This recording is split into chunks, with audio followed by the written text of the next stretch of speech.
ഇന്ന് കോട്ടയവും പത്തനംതിട്ടയും കഴിഞ്ഞാൽ പ്രധാന ഫോക്കസ് ഇടുക്കിയായിരുന്നു. ഇടുക്കിയിൽ രാവിലെ നമ്മൾ റിപ്പോർട്ട് ചെയ്യുന്ന സമയത്ത് ഇടുക്കിയിൽ 2 ഇടത്താണ് ഉരുൾപൊട്ടി എന്നുള്ള വാർത്ത കേൾക്കുന്നത്. അതിൽ മരണവാർത്ത ആദ്യം റിപ്പോർട്ട് ചെയ്യുന്നത് ഇടുക്കിയിലെ വാഗമൺ കോലാഹലമേട്ടിലാണ്. വീടിന് മുകളിലേക്ക് മണ്ണിടിഞ്ഞു വീണ് 72 വയസ്സുകാരനാണ് ജീവൻ നഷ്ടമായത്. ഡീൻ കുര്യാക്കോസാണ് ഈ വാർത്ത ആദ്യം നമ്മളെ അറിയിക്കുന്നത്. കോലാഹലമേട് സ്വദേശി ലീലാമണിയുടെ വീടിന് മുകളിലേക്കാണ് മണ്ണും പാറക്കല്ലുകളും ഇടിഞ്ഞു വീണത്. ഒറ്റയ്ക്ക് താമസിക്കുന്ന ലീലാമണിയെ സഹായിക്കാനായി എത്തിയ ബന്ധു പ്രഭാകർ നായർക്കാണ് അപകടത്തിൽ ജീവൻ നഷ്ടമായത്. വൈക്കം സ്വദേശിയാണ് അദ്ദേഹം. അവിടെ നമ്മുടെ റിപ്പോർട്ടർ രാവിലെ തന്നെ എത്തി ആ ദൃശ്യങ്ങൾ പകർത്തുകയും ചെയ്തു. നമുക്ക് ആ ദൃശ്യങ്ങൾ ഒന്ന് കണ്ടുവരാം. കോലാഹലമേട്ടിൽ പ്രഭാകരൻ നായരുടെ ജീവൻ നഷ്ടമായത്. അവിടെ ലീലാമണി തൊട്ടപ്പുറത്ത് കിടന്നതുകൊണ്ട് അപ്പുറത്തെ ആ മുറിയിലേക്ക് പക്ഷേ മണ്ണിടിഞ്ഞ് വീണില്ല. പ്രഭാകരൻ നായർ താമസിച്ചിരുന്ന കിടന്നിരുന്ന മുറിയിലേക്കാണ് മണ്ണിടിഞ്ഞ് വീണത്. മലവെള്ളപ്പാച്ചിലായിരുന്നു. ബൈക്കുകളൊക്കെ നോക്കൂ, ആ ഭാഗത്തെ ആ ദൃശ്യങ്ങൾ നമുക്ക് കാണാം. ആ വീട്ടിൽ പിന്നീട് JCB കൊണ്ടുവന്ന് ഭിത്തി ഇടിച്ചു മാറ്റി, കട്ടകളെല്ലാം എടുത്തു മാറ്റി, കല്ലുകളെല്ലാം എടുത്തു മാറ്റിയാണ് മണ്ണിനടിയിൽ നിന്ന് പ്രഭാകരൻ നായരുടെ മൃതശരീരം എടുക്കുന്നത്. ആ പ്രദേശം പൂർണ്ണമായും, ആ ഒരു ഭാഗം, വീടിൻ്റെ ഒരു ഭാഗം പൂർണ്ണമായും വെള്ളത്തിനടിയിലും ചെളിക്കടിയിലും ആയിപ്പോയ കാഴ്ചയാണ് നമ്മൾ കണ്ടത്. ഇത് ആ വീടിൻ്റെ ഒരു ഭാഗം പൊളിക്കുന്നതാണ്. ഈ വീടിൻ്റെ ആ ഭാഗത്ത് ഉള്ളിലാണ് കിടന്നത്. മറുഭാഗത്തേക്ക് നമുക്ക് നീങ്ങാൻ പോലും സ്ഥലമുണ്ടായിരുന്നില്ല. അവിടെ ആ പുറത്തു നിന്നുള്ള മുകളിൽ നിന്നുള്ള മണ്ണ് പൂർണ്ണമായും വന്ന് ഇടിഞ്ഞു വീണ് താഴ്ന്നു കിടക്കുകയായിരുന്നു. നമുക്കിപ്പം രാഹുൽ സുരേഷ് ഉണ്ട്. രാഹുൽ സുരേഷ് രാവിലെ ഇവിടെ കോലാഹലമേട്ടിൽ എത്തിയിരുന്നു. അവിടെ കണ്ട കാഴ്ചകൾ രാഹുൽ നമ്മളോട് വിശദീകരിക്കും. രാഹുൽ, ഇടുക്കിയിൽ പൊതുവെ എങ്ങനെയായിരുന്നു ഇന്നത്തെ അവസ്ഥ? കോലാഹലമേട്ടിൽ പോകുമ്പോൾ നമ്മൾ കണ്ട കാഴ്ച അല്പം ഭീതിതമായിരുന്നു അല്ലേ?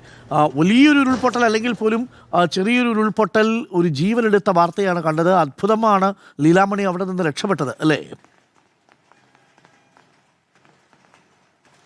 ഡോക്ടർ അരുൺ, ഇന്നലെ രാത്രി ഏതാണ്ട് ഇതേ സമയത്താണ് ഇടുക്കിയിൽ മഴ ശക്തമാകുന്നത്. രാത്രി 7 മണി 8 മണിയോട് കൂടിയാണ് ഇടുക്കിയിലെ ലോ റേഞ്ചിലും ഹൈ റേഞ്ചിലും ഒരുപോലെ മഴ ആരംഭിക്കുന്നത്. ആദ്യഘട്ടത്തിൽ തൊടുപുഴയിലായിരുന്നു അതിശക്തമായിട്ടുള്ള മഴ ഉണ്ടായിരുന്നത്. അതുകൊണ്ട് തൊടുപുഴ മേഖലയിൽ ഒരാപത്ത് സംഭവിക്കും ഒരു മുന്നറിയിപ്പ് എല്ലാവരും കൈക്കൊണ്ടിരുന്നു. അത് ഫയർഫോഴ്സ് ആണെങ്കിലും പോലീസ് ആണെങ്കിലും മാധ്യമപ്രവർത്തകരാണെങ്കിലും എല്ലാവരും തൊടുപുഴ മേഖല ഒരു പ്രത്യേക കണ്ണ് ആ മേഖലയിൽ ചുരുത്തിയിരുന്നു. പക്ഷേ ഹൈ റേഞ്ചിൽ ഇത്തരത്തിൽ വലിയ രീതിയിലുള്ള മണ്ണിടിച്ചിലും ഉരുൾപൊട്ടലും ഉണ്ടാകുമെന്ന് ആരും തന്നെ പ്രതീക്ഷിച്ചിരുന്നില്ല.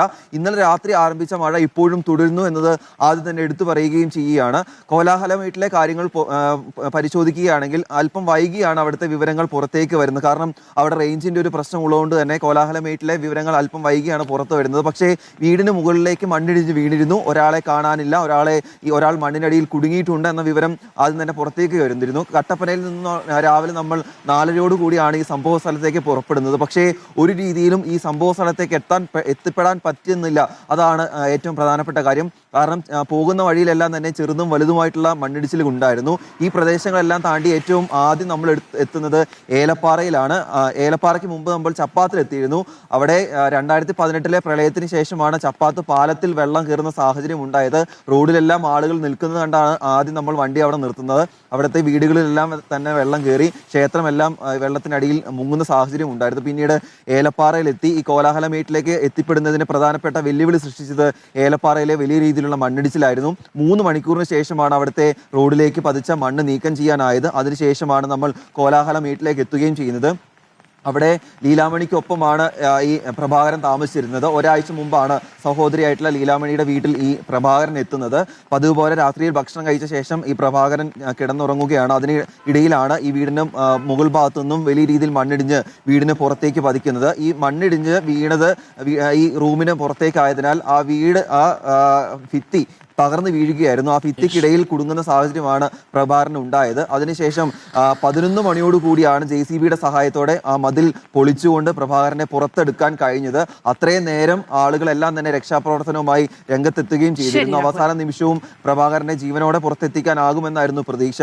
എന്തായാലും അത് അസ്തമിച്ചു. എന്തായാലും ജില്ലയിൽ ഇന്ന് 2 ജീവനുകൾ നഷ്ടപ്പെട്ട ഒരു ദിനമാണ് കടന്നു പോകുന്നത്. ഈ രാത്രി അതിജീവിക്കാനുള്ള ഒരു ശ്രമത്തിൽ കൂടിയാണ് ഇടുക്കിയിലുള്ള എല്ലാവരും ഉള്ളത്.